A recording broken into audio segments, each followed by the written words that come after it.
I was originally pretty engrossed by the punchiness of the script. It hits you in a way that most thrillers don't. It's a thriller, but in a lot of ways it's completely unexpected. Um, you're engaged in the beginning.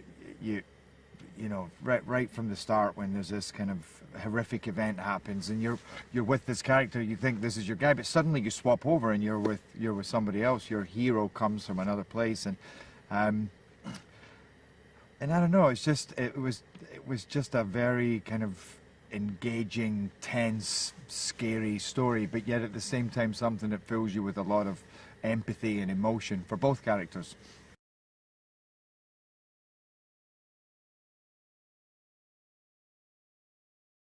This could be anybody. This could be me. This could be you. And how would we behave in that situation? He's not a villain.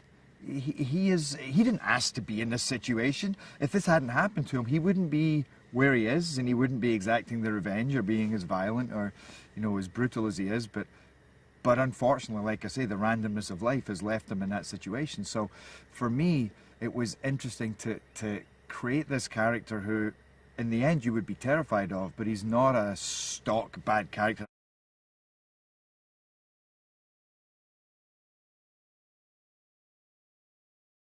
You messed with the wrong guy. It just so happens that there was a switch in there with Clyde, and somebody turned it on, and he, unfortunately for everybody else, had the kind of talent and capacity and tenacity to go ahead and basically ensure that he brings the person that was supposed to help him, Nick Rice, and the system to his knees.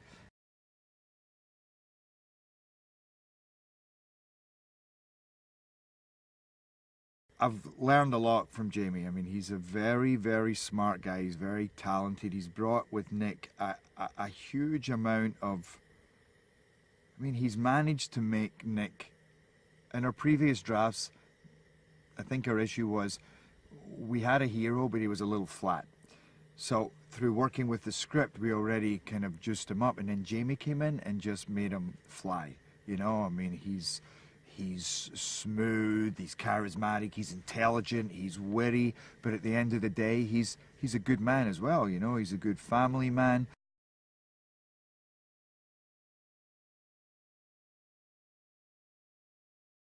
And that was always a thing that I think we were trusting as well, that when Jamie and I got together, that a lot of magic would happen and a lot would be said in between the lines as well. And I think we got that, but we spent a lot of time rehearsing those scenes. They were the main scenes we rehearsed for a couple of weeks before we started, and you kind of I feel like there's so much in there, from as you say, the mano a mano to the testing, to the pushiness, to the game playing, to the teasing, to the heartfelt truth.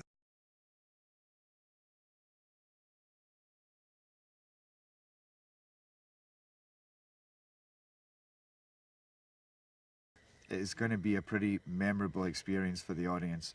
There's just something that's a little tweaked in this movie, which is unusual, as well as that this great cast. It's been brilliantly directed. Jonathan Sella has shot it so cool. You just want to sit and watch it anyway.